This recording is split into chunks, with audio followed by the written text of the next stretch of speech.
while you and me repeat. This bittersweet heat is suffocating. I'm waiting and always hesitating. Kryptonite desires set my heart afire. Heart on fire. Ok, donc bonjour Mathieu, donc pour l'épisode de Val-de-France, fais tes choix. Donc du coup on se retrouve pour le 4e épisode. Donc aujourd'hui on va faire avec toi ton 11 de légende tout simplement. Donc voilà. Donc, dans un premier temps je vais te laisser te présenter pour les personnes qui malheureusement ne te connaisseraient pas. Donc, vas-y. Bonjour à tous, Mathieu Joprina, responsable école de foot du Val-de-France depuis 4 ans maintenant et éducateur U16 au club. Ok. Donc voilà, donc comme je t'expliquais ici sur la table, tu as du coup un 11 type. Donc à chaque poste tu auras 2 joueurs. Ouais. Tu devras, j'espère pour toi, les reconnaître et faire ton choix en expliquant le pourquoi du comment. Donc voilà, je vais te laisser débuter. Du coup on va commencer par le poste de gardien. Donc on a Oliver Kahn et donc Lev Yashin, hein, pour pas faire de blagues. Je vais choisir Oliver Kahn pour son leadership. Lev Yashin, c'est pas trop de mon époque, mais j'en ai entendu de belles sur lui. Bon, Ballon d'Or, hein, de toute façon on le savait, mais voilà, Oliver Kahn pour le charisme renvoyé et pour le leadership qu'il pouvait renvoyer auprès de son équipe. Ça marche, nickel. Donc, je vais te laisser mettre sa photo en voilà. Du coup, parfait. Donc maintenant, on va passer sur la défense. Donc on va faire de gauche à droite. Donc 4 défenseurs, je te laisse commencer. Allez. Alors latéral gauche, R. Carlos et Maxwell.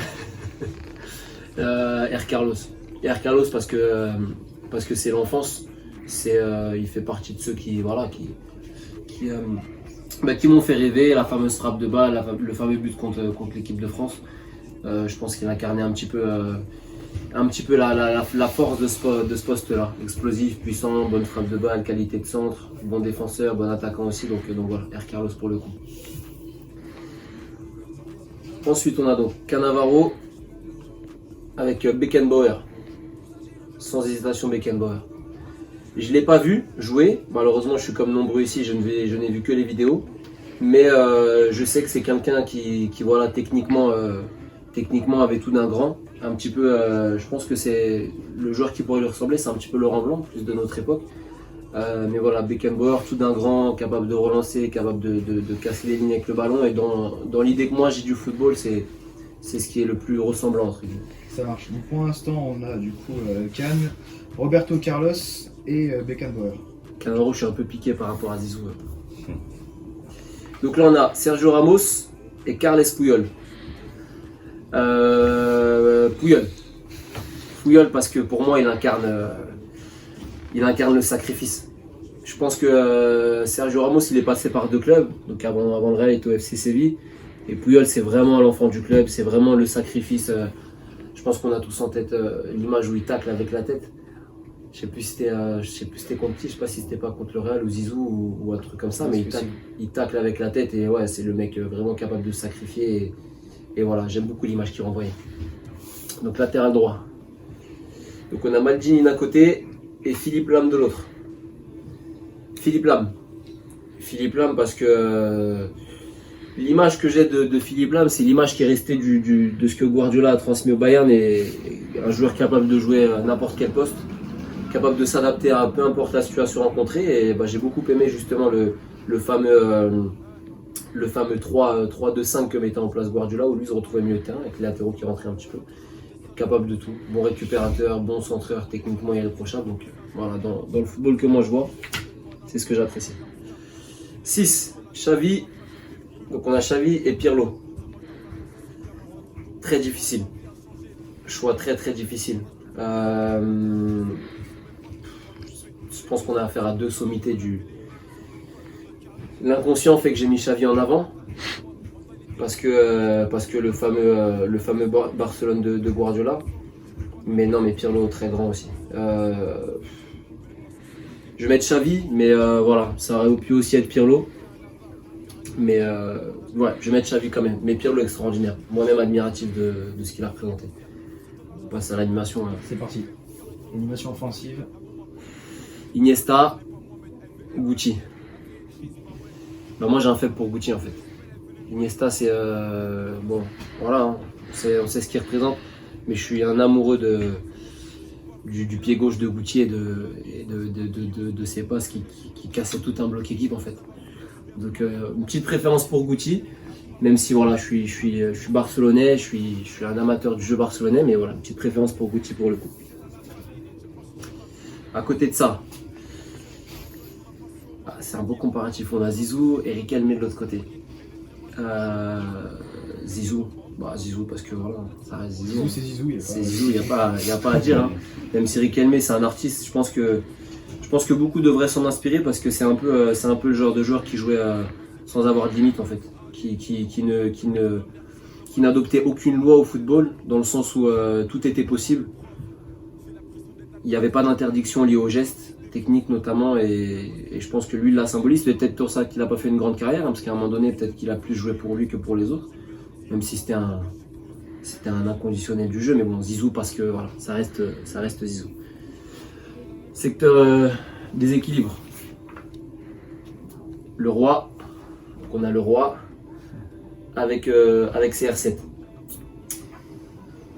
Compliqué aussi. Compliqué parce qu'on a affaire à une légende, quand même deux légendes, mais on a affaire à quelqu'un qui a révolutionné le football et quelqu'un qui incarne assez bien le football moderne. Je vais quand même mettre CR7 parce que je vais quand même mettre Cristiano Ronaldo parce que je fais partie de cette époque. Je pense que Pelé il a apporté, je pense qu'il a révolutionné le football. Clairement il a modernisé, il a ouvert au monde entier, notamment en Europe, de parce que la culture brésilienne. Mais CR7 aujourd'hui incarne tout ce que les jeunes doivent regarder, c'est-à-dire le travail, l'abnégation, le sacrifice, le don de soi pour une cause, et il le fait très bien. Et c'est pour ça qu'aujourd'hui encore à 35 ans, il est en tout cas voilà, avec Messi la sommité du football mondial. Ça marche.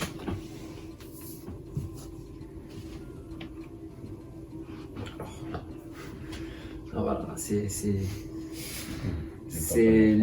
le comparable et l'incomparable à la fois. Non, Messi parce que même si bon, Maradona, c'est malheureusement voilà, c'est encore une fois pas quelqu'un de mon époque, mais on sait ce qu'il a apporté. Hein. Malheureusement, fin de carrière assez compliquée.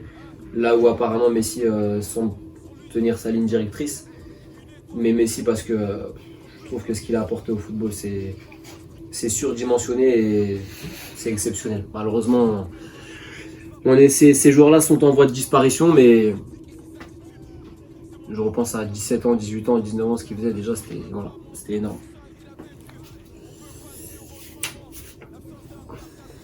Alors, Jason et Shaquille. non, je plaisante, mais évidemment.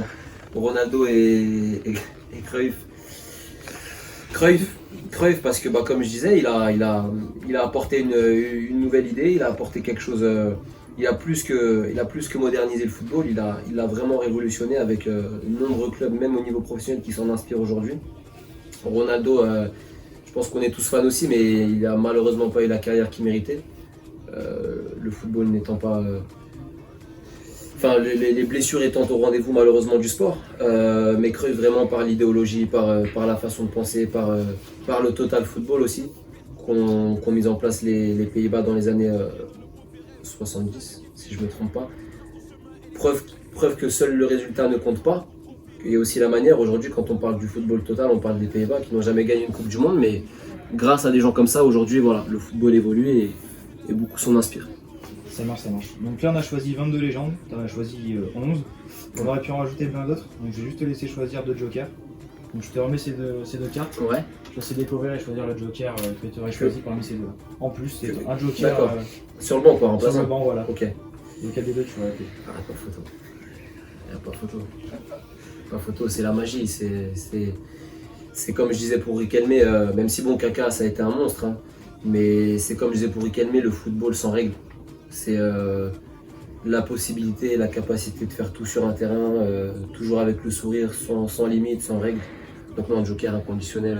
D'ailleurs, il y a le reportage qui arrive bientôt sur les meilleurs dribbleurs et je pense qu'il sera pas loin. Ça marche. Je te remercie en tout cas pour cette petite vidéo et puis Merci à la beaucoup. prochaine sur les terrains. Merci beaucoup. Là-haut on veille sur moi, normal qu'on les oublie pas. On peut pas dire autrement. L'absence d'une mif ça se ressent. Et tout bêtement tu dis, si c'est pas nous c'est qui?